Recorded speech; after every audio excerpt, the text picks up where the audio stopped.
So Vivo Y55 2017 model இது. February 2017 வந்தது. So air ஸ்பீக்கரை மாற்றியாச்சு. அடுத்தவங்க பேசுகிறது நமக்கு கேட்காது, அதை மாற்றியாச்சு. அடுத்தது டச் இங்கே வருது, டிஸ்பிளேக்கு கீழே வருது. ஸோ நம்ம சேஞ்ச் பண்ணியாச்சு. ஸோ செக் பண்ணுறோம்.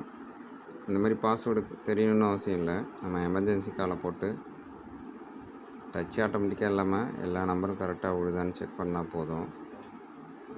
ஸோ இப்போ டிஸ்பிளே கரெக்டாக தான் இருக்குது நமக்கு. ஸோ உங்களுக்கு இந்த ஸ்டிக்கர் ஒட்டின ஷேடில் வந்து டிஃப்ரெண்ட்டாக தெரியும். ஓகே, ஸோ சேஞ்ச் பண்ணியாச்சு. இது நல்லா லைஃப் லாங் மெயின்டெனன்ஸ் இல்லாத செல்லு. விவோவை பொறுத்த வரைக்கும், ஓப்போவை பொறுத்த வரைக்கும் மேக்ஸிமம் வந்து நமக்கு நோ மெயின்டெனன்ஸ். கீழே போடக்கூடாது, தண்ணியில் போடக்கூடாது. டிஸ்பிளே எத்தனை மாற்றினாலும் பேட்டரி வந்து 4 வருஷத்துக்கு குறையாமல் நிற்கும். ஸோ எல்லா மாடலுமே ஓப்போ, விவோவில்